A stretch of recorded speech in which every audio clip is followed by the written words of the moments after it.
Webinars continue to be one of the most trusted and effective tools in B2B marketing. From real-time engagement to long-term content opportunities, they can support all aspects of your marketing funnel.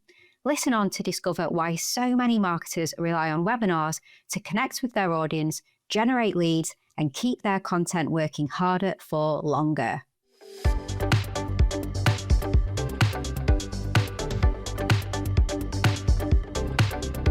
You're listening to the Content 10x podcast, where it's all about content repurposing. I'm Amy Woods, and I'm here to help you maximize your content and find smart ways to get your message in front of more of the right people, whilst also saving time. Let's get started.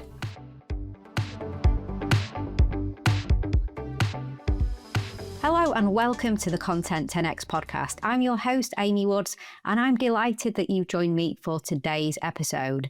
Now, we're about to kick off a brand new series on the show all about webinars, how to plan them, promote them, repurpose them, and everything in between. It'll be a 5-part series, and I'll be joined by our Head of Operations and Account Management, Hayley Evans, once again to co-host the series with me. So I'm really looking forward to that. Now, you might be wondering, why webinars? Why are we digging into webinars? Well, webinars are hugely popular in B2B marketing, and for very good reason. Now, on our sister podcast, B2B Content Strategist, nearly every guest has brought up webinars as a core part of their content strategy, from audience engagement to lead generation to long-lasting content. Webinars are clearly doing a lot of the heavy lifting and really helping B2B marketing teams. So in this episode, we're shining a light on some of the wise words, experiences, and insights that we've heard from B2B marketers about how they approach webinars. So what they love about them, how they make them work, and why they keep using them again and again. It seemed the perfect lead into the kickoff of our webinar series, which starts in our next episode. So first up, we've got our wonderful client, Mike Derrico, Head of Marketing at Arix Technologies. And Mike shares the importance of a webinar title and how it can be the difference between someone scrolling past or signing up. Specifically in B2B, if you're going to do a webinar, there was a short form video that came across LinkedIn the other day, and it was like, you should spend 90% of your time on a subject line for an email and 10% of the time on the body, right? Because if you can get them to open it, you've won the battle. Same thing with the first line before you click more on your LinkedIn post. Like, that first line is everything. It should be one sentence, it should be short, and it should be irresistible. Like, people like, all right, I have to click it, I think webinar titles should be the same way, right? And what motivates someone in a business setting? It's very different than what motivates somebody in a personal setting, right? Well, like if you're working in direct to consumer. In B2B, folks are under pressure to maintain budget. They're under pressure to maintain efficiency and productivity. They're under pressure to make sure their department is staying ahead of problems. They're being proactive, right? So like if you have, like I'm speaking specifically about our product, improves safety, improves efficiency and productivity, and it's 70% cheaper than traditional means of doing inspections, and it can be 13 times faster. So if I can build that into a webinar title and just get them to register, right? And then deliver a really good presentation and quality. Wow them with the first slide, just like you would with the subject line of an email or something similar. Bring them in and give them a shocking statistic that they weren't aware of. And then you've got their attention, and then delight them, right? Give them a great presentation, make it worth their time, and make it short. Make it short. There's so much good content out there, but I can't log into another 3-hour podcast. I don't have time. I fully agree with Mike. Your title needs to be irresistible because it's the hook that stops the scroll. It sparks curiosity and earns that all-important registration. And in our conversation, Mike also touched on another really important aspect, which is the setup. So in the next clip, I'm going to share what Mike had to say about that. From picking the right platform to working with partners who already have your audience's trust. There's so much that goes into making webinars work. Let's hear what Mike had to say about that. Webinars work if you do them correctly. And when I say if you do them correctly, if they're on a good platform that works on mobile and desktop, if you do work with a partner that does webinars on your behalf and they have the right audience, it can be expensive to pay them to do it. But if they're a trade show organization who also does publications and does webinar hosting and stuff, and they have the right audience and they host it on your behalf, you've already jumped over the hurdle of establishing credibility and getting an engaged audience. They've already done it for you. And then after that, if you can line up content for that specific audience, the job title or function or whatever that your business is selling to. So a great title gets people through the door, but the delivery matters just as much. Whether it's the tech, the partner, or the relevance of your topic, setting the stage properly is what turns sign-ups into lasting impacts when it comes to webinars. Now we're going to hear from Megan Eales-Monroe, another wonderful client of ours and previous senior manager of marketing content at Appfolio. And in this clip, Megan shares her experiences from Appfolio of when they were running a webinar that went a little bit wrong. So it's a funny story about some platform mishaps that can happen. I have one story about a mishap. It wasn't related to AI. It was pure old human error. So one thing I experienced recently, it was just a moment of terror during a live webinar. So the backstory is we had an outside guest speaker. I was really excited to have him on the webinar. He graciously gave his time to join us. We were using a different platform for webinars, Zoom events. Some might be more familiar with that tool. It's just a lot more powerful for live or hybrid virtual events. And we were testing it out to see if it would help us increase the production value of our webinars.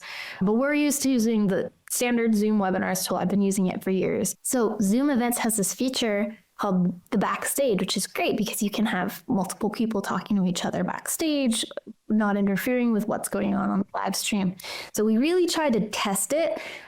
Let's test having everybody who's speaking move out of the backstage onto the webinar. And so I was confident we knew how to do it. But when we went live, both of our speakers were on the stage and there was no sound. And so finally I decided, okay, I'm going to have to exit the backstage. And then as soon as I exited the backstage, I realized that the audience had been able to hear them the whole time, but they thought that the audience couldn't hear them. So our presenters were pros. They recovered really fast and the rest of it was fine, but it was sheer panic for everyone. I love that story from Megan. We've all been there when the tech works perfectly until it doesn't. But as Megan shows, a quick recovery and a calm team can turn even the most stressful moments into just another story and maybe even a content opportunity. So now I want to share a clip from Hannah Forson, Senior Demand Generation Manager for Webinar Campaigns at Bamboo HR. We had the pleasure of working with the Bamboo HR team for many years, so we know firsthand how much thought they put into making webinars work hard. In this clip, Hannah shares why she loves the spider webbing effect, so turning one rich webinar into a whole ecosystem of content.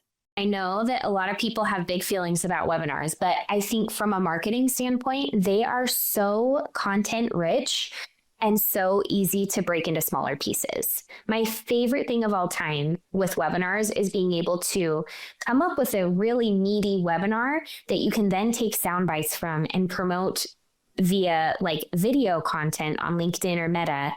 And be able to make blog posts from one topic that maybe we didn't get to go as deep into, but all kind of spider webbing back into one core asset. That's my favorite thing to do with content. One, because usually resources are slim and you want to be able to get the most amount of legs out of any piece of content that you can. And I think webinars are just so easy to get a whole host of different content types out of.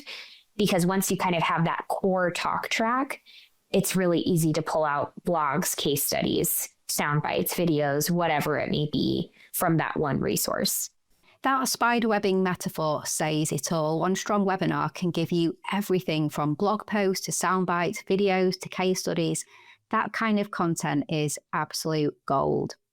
Now, another B2B content strategist guest who said they loved repurposing webinars is Shannon Howard, Director of Customer and Content Marketing at Intelum.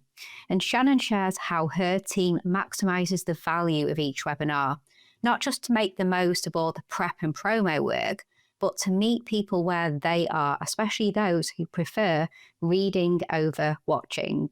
Another one that we tend to repurpose is webinars. So if we're having a conversation with someone and we're presenting, can we recap that? And do that for a couple of reasons. One is, why you spent all this time to prepare for and promote one webinar. Why not get more value out of that?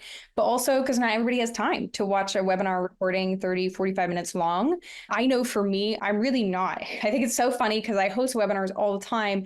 I'm not a webinar person. I just won't show up and I won't watch the recording either, honestly. I'm much more of a reader. I've always been a reader. To me, it's easy to repurpose a webinar into written content, but then I also know that it's helpful for people like me who just can't. Like, I have a really hard time with video content. It's just not how my brain processes. It's a great reminder that repurposing isn't just efficient, it's inclusive as well. Not everyone watches webinar replays.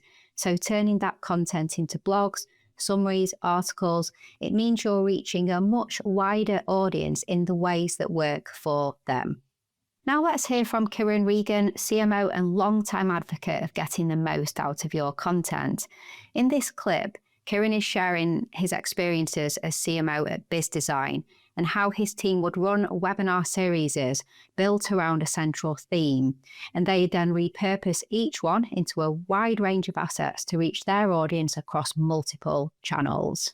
The webinar format continues to be extremely valuable and beneficial for us, but we execute it in a series. So we might continue to run the theme or topic over a number of months in a series of webinars.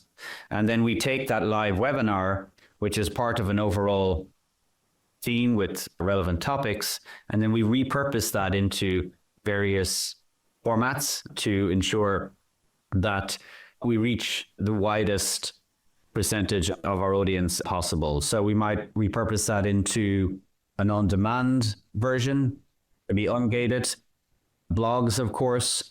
We create community posts, so we find our audience is present on certain industry communities, so we ensure we distribute the content produced from that webinar in those channels as well.